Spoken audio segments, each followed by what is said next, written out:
Hai, perkenalkan nama aku Tiara Rahma, mahasiswa DKV 2024A dengan NIM akhir 038. Hari ini aku akan membahas bagaimana sih stylus pen ini bisa menjadi objek estetika.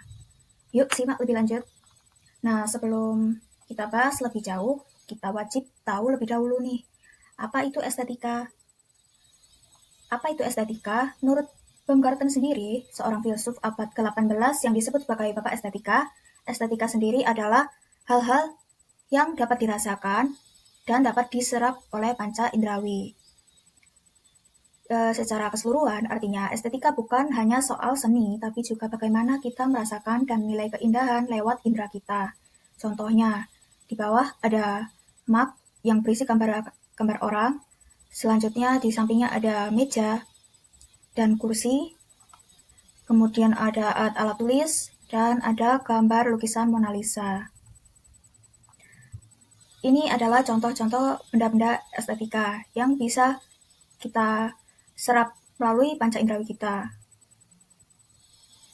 Lalu bagaimana sih asal-usul sebuah alat tulis yang awalnya misalnya pensil, kok bisa sih jadi stylus pen? Nah, kita belajar di awal mula alat tulis berkembang di zaman prasejarah. Dalam zaman prasejarah itu alat tulis sebenarnya sudah ada. Mereka menggunakan batu-batu runcing sebagai alat tulis mereka yang menciptakan portograf dan lukisan-lukisan gua yang mengabdikan kehidupan dan kepercayaan mereka. Selanjutnya ada zaman kuno. Di zaman kuno, sekitar 3200 sebelum Masehi, bangsa Sumeria di Mesopotamia menggunakan stylus batang runcing ini yang diukir menekan ke lempung basah, kayak tanah liat basah gitu. Selanjutnya di Mesir, itu sekitar waktu yang sama juga, para penulisnya itu menggunakan pena yang berbentuk dari tumbuh-tumbuhan, seperti pena buluh yang ini di sebelah kanan ini gambarnya, dengan menggunakan tinta yang dicampur dengan jelaga dan air. Maju ke abad pertengahan, pada abad ke-6 sampai ke-19, mereka menggunakan di Eropa sana, mereka menggunakan bulu sebagai alat tulis mereka di zaman abad pertengahan itu. Mereka nyebutnya juga sebagai quill pen, yang bulu tersebut itu yang ujungnya itu diubah menjadi bentuk filamen yang bisa menahan tinta.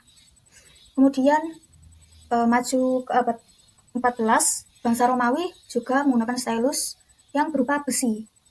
Mereka menulis dengan logam besi ini dengan media kayu yang dilapisi lilin tipis. Karena ketajaman logam ini mampu membentuk tulisan pada lilin tersebut, sehingga si stylus ini tidak memerlukan tinta lagi. Jadi kayak bentuk ukiran gitu. Selanjutnya ada di masa revolusi industri.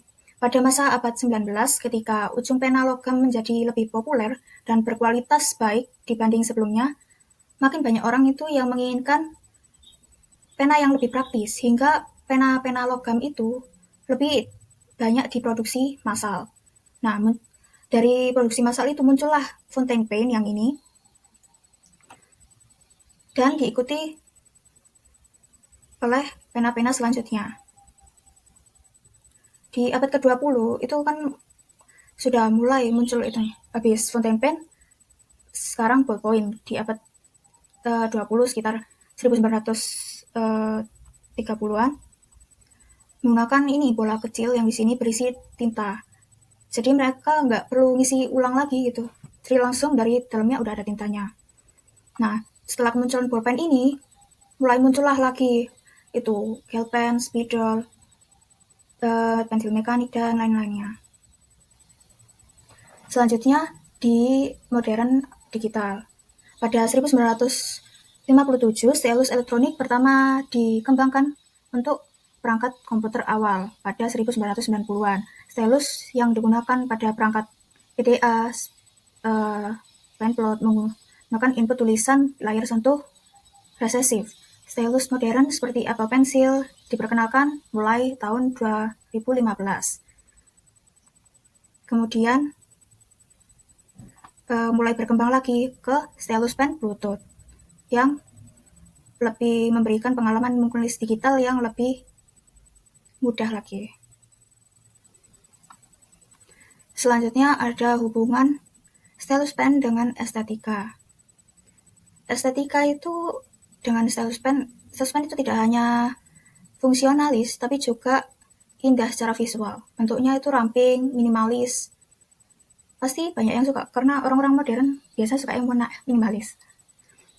Terus harganya kalau dilihat dari Shopee juga lumayan murah.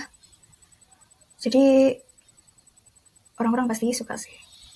Selain itu juga stylus pen juga sebagai alat ekspresi seni digital kreatif. Bagaimana kita menyalurkan ide-ide kreatif kita ke dalam digital tersebut, kayak gambar gitu.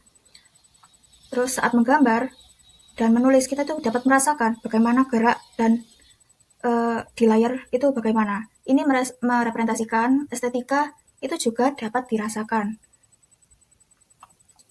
Tidak hanya bisa dilihat, tapi bisa dirasakan. Selanjutnya, ini juga representasi dari pertemuan antara teknologi dan seni yang hadir sebagai benda di kehidupan sehari-hari.